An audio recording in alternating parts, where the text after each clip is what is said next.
Good morning everyone and welcome to my channel Varad Vinayak classes. और आज मैं आपसे शेयर करने जा रहा हूं आपका सिलेबस, जो कि बोर्ड के द्वारा आज ही लाया गया है।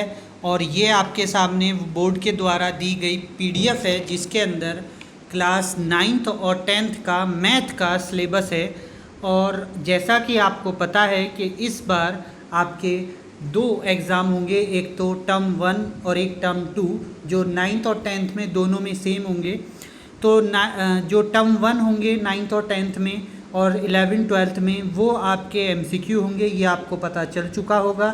और साथ में जो आपका टर्म 2 होगा वो आपके पास थ्योरिकल पेपर होगा, जैसे आपका जनरली पेपर होता है। और टर्म 1 में आपके पास एमसीक्यू होंगे। वे एमसीक्यू आपके केस स्टडी बेस्ड हो सकते हैं, ऑब्जेक्टिव हो सकते हैं। तो इस टाइप के क्वेश्चन आपके पास होंगे। अब उसी के रिलेटेड यहाँ पर सिलेबस जस्टिफाई किया गया है बोर्ड के द्वारा। आज बोर्ड के द्वारा एक सिलेबस की पीडीएफ डिक्लेयर करी गई है साइड पर, और वहीं से मैंने ये डाउनलोड करके आपको दिखा रहा हूँ। तो देखिए, सबसे पहले हम 9th के सिलेबस की बात करते हैं। तो 9th में आपके पास कौन कौन से चैप्टर हैं जो आपके एग्ज़ाम में टर्म 1 में आएंगे, और कितने मिनट का वो पेपर होगा वो भी इसके अंदर यहाँ पर डिफाइन करा गया है। कौन कौन से चैप्टर होंगे, उनका क्या क्लासिफिकेशन होगा, वो भी उसमें डिफाइन करा गया है क्लास 9th और 10th के लिए। स्पेशली ये वीडियो क्लास 9th और 10th के लिए है, और मैं इसके एक्स्ट्रा एक और वीडियो बनाऊंगा जिस पर आपको क्लास 11th और 12th के बारे में मैं आपको इन्फॉर्मेशन दूंगा, वो भी मैथ सब्जेक्ट की, और आपको साइंस सब्जेक्ट की भी इन्फॉर्मेशन मिल जाएगी। तो देखिए, यहाँ पर सबसे पहले हम देखते हैं टर्म 1 का सिलेबस, जो कि क्लास 9th का है। तो क्लास 9th में आपके पास टर्म 1 में क्या क्या आ रहा है, जैसे कि आपके पास पहला आ रहा है नंबर सिस्टम, दूसरा आपके पास चैप्टर है अलजेब्रा, तीसरा आपके पास है कोऑर्डिनेट ज्योमेट्री, एंड फोर्थ आपके पास है ज्योमेट्री, एंड फिफ्थ मेजरमेंट, और 6 आपके पास स्टैटिक्स एंड प्रोबेबिलिटी है। तो यहाँ पर आप देख पा रहे हैं ये 6 चैप्टर आपके पास हैं, और इन 6 चैप्टर्स को अलग अलग मार्किंग भी किया गया है। जैसा कि आप देख पा रहे हैं अलग अलग मार्किंग कैसे किया गया है। देखिए, चैप्टर नंबर जो 1 है, आपका चैप्टर नंबर 1 है, उसके लिए आपको देखने को मिल रहा होगा चैप्टर 1 में आपका 8 मार्क्स का क्वेश्चन आने हैं, यानी कि 8 मार्क्स के एमसीक्यू आपके पास मिलेंगे। चैप्टर 2 जिसे हम अलजेब्रा बोलते हैं, उसमें 5 मार्क्स के एमसीक्यू मिलेंगे। चैप्टर 3 जिसे कोऑर्डिनेट ज्योमेट्री बोलते हैं, 4 मार्क्स के मिलेंगे। और फिर ज्योमेट्री 13 मार्क्स की आपके पास आएगी। तो इसका मतलब आप समझ रहे हैं ना ज्योमेट्री कितनी इम्पोर्टेंट है। और उसके बाद आपके पास मेंसुरेशंस है, जो कि आपके पास 4 मार्क्स की होगी, और स्टैटिक्स एंड प्रोबेबिलिटी है जो आपके पास 6 मार्क्स की होगी। और टोटल आपके पास जो क्वेश्चन पेपर आएगा वो 14 मार्क्स का होगा, जैसे कि आप यहाँ पर देख पा रहे हैं। ये 14 मार्क्स का आपके पास total written MCQ type paper होगा, जिसमें आपके 10 मार्क्स का इंटरनल असेसमेंट भी होगा, जो कि आप देख पा रहे हैं। तो टोटल जो फर्स्ट टर्म है वो 50 मार्क्स का आपके पास होगा।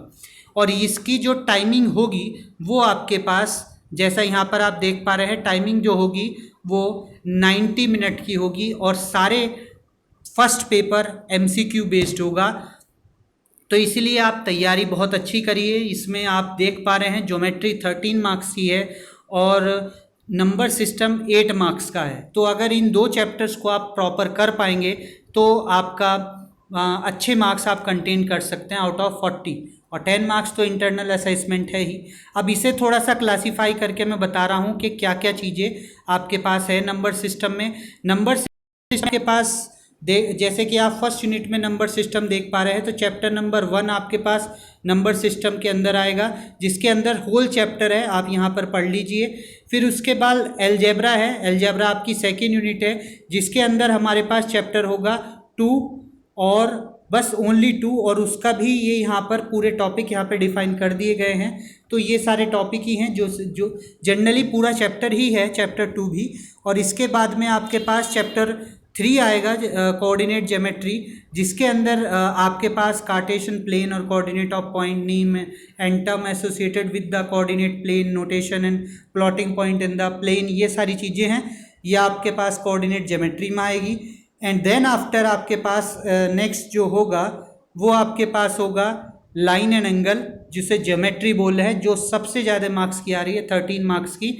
तो आप देख सकते हैं कि सिर्फ 2 चैप्टर लाइन एंड एंगल और ट्रायंगल, ये 2 चैप्टर ही आपके पास 13 मार्क्स के हैं। तो इन दोनों चैप्टर को अगर आप प्रॉपर प्रिपेयर करेंगे तो आपका 13 मार्क्स क्लियर हो जाएगा। और दोनों ही चैप्टर होल सोल ही हैं, मतलब कंप्लीट ही आ रहे हैं। एक आध टॉपिक छूटा हुआ होगा तो वो अलग बात है, पर काफ़ी पूरा मतलब टॉपिक ही है, कोई ऐसा टॉपिक नहीं है जो यहाँ पर आपको लेफ्ट है। तो यानी कि लाइन एंड एंगल और ट्रायंगल आपको पूरा ही करना है।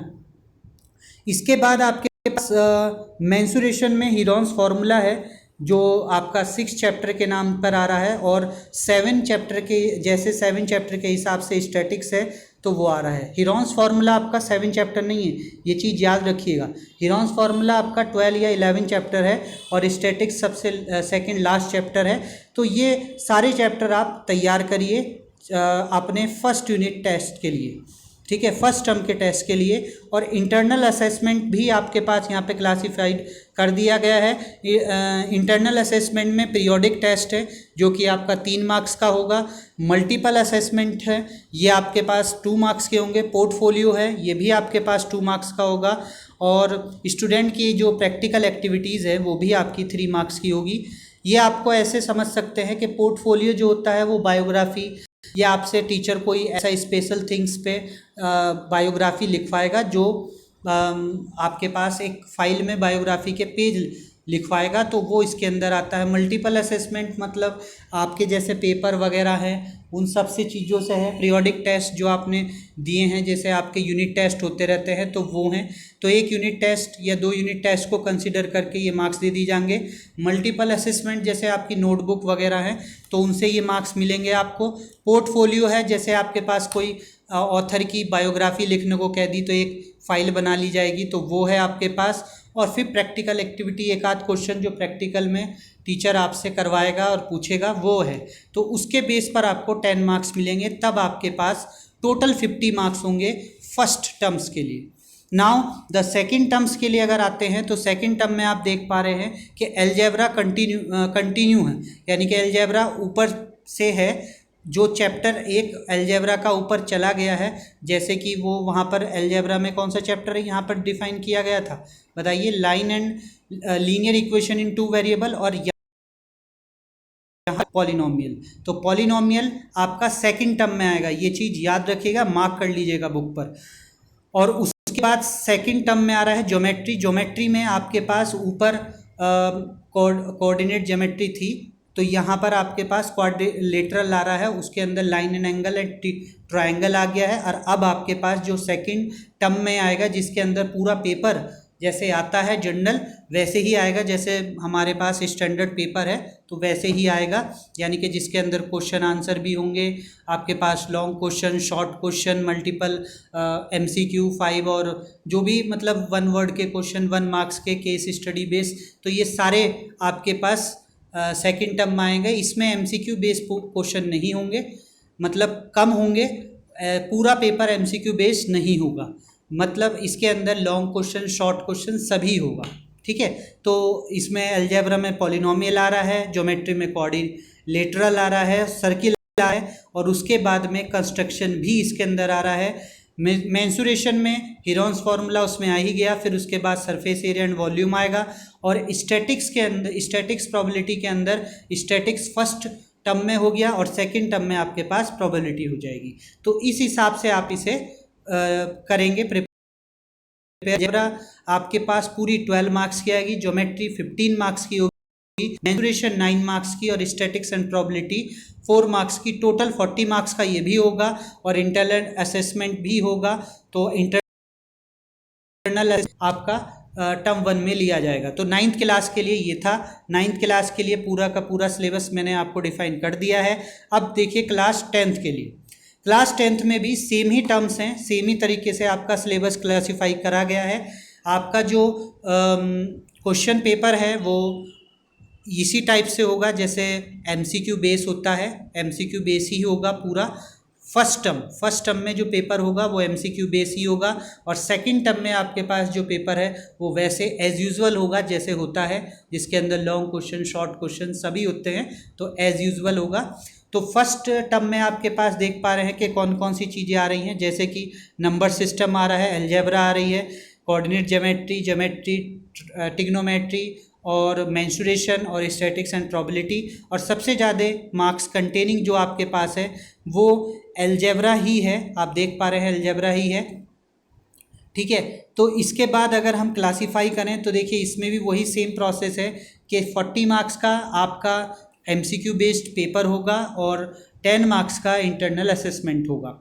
इंटरनल असेसमेंट को यहाँ पर क्लासीफाई कर दिया गया है, ये आप देख पा रहे हैं इंटरनल असेसमेंट को कि कैसे कैसे इंटरनल असेसमेंट हो रहा है। ये रहा है आपके पास पूरा, आप चेक कर लीजिए।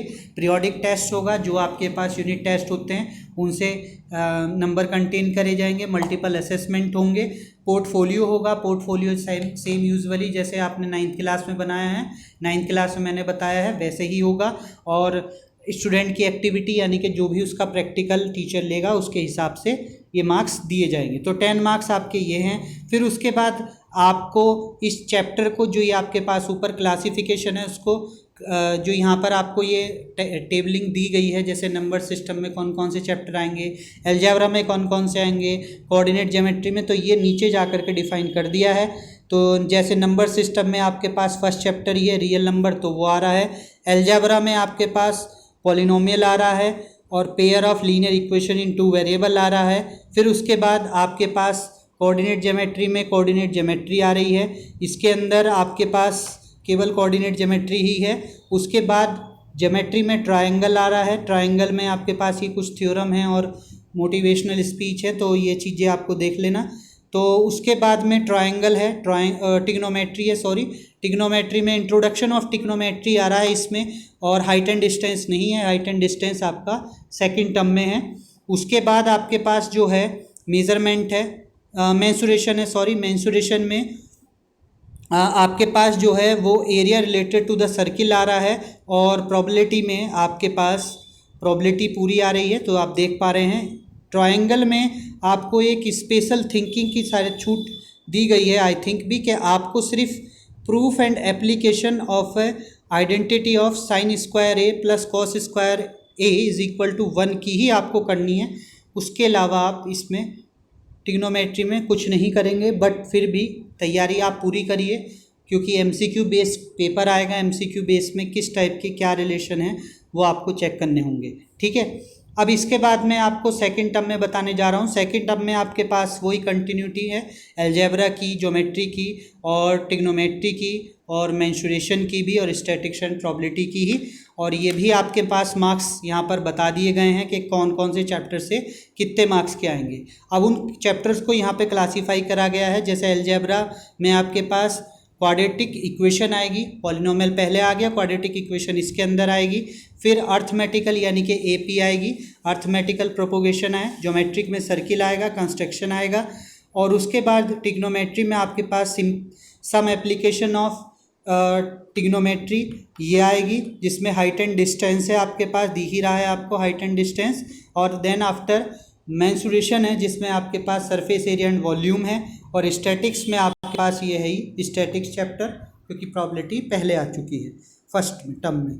तो ये चीज़ आपके पास आएंगी, इस चीज़ से आप अपने क्वेश्चन, अपने पेपर्स की तैयारी करिए और इन चैप्टर्स को आप अपने लिए तैयार करिए। देखिए इसके नीचे सीबीएसई ने आपको कुछ रेफरेंस बुक भी प्रोवाइड कराई हैं, जिनमें से आपके पास क्वेश्चन को पूछा जा सकता है, जैसे कि मैथ के लिए टेक्स्ट बुक है क्लास 9th की 10th की, और ऐसे ही guideline for the math laboratory in school, जो भी आपके पास गाइडलाइन है जो मैथ लेबोरेटरीज होती है स्कूल के अंदर, और फिर लेबोरेटरी मैनुअली ये भी आपके पास वो है, और मैथमेटिकल एग्जाम्पलर एक बुक आती है, आपको पता ही है, तो एग्जाम्पलर की बुक से भी क्वेश्चन पूछे जा सकते हैं। तो ये कुछ रेफरेंस बुक हैं जिनसे क्वेश्चन आपके पास आएंगे, तो इन बुकों की आप तैयारी करिए अपने इनके लिए, एग्ज़ाम के लिए। तो वेल डन, फॉर कॉन्ग्रेचुलेशन, आपके पास आपका सिलेबस आपको मिल चुका है और best of luck for your exam. आप अपना एग्ज़ाम अच्छे से अच्छा दीजिए ताकि आपके नंबर बहुत अच्छे आएँ।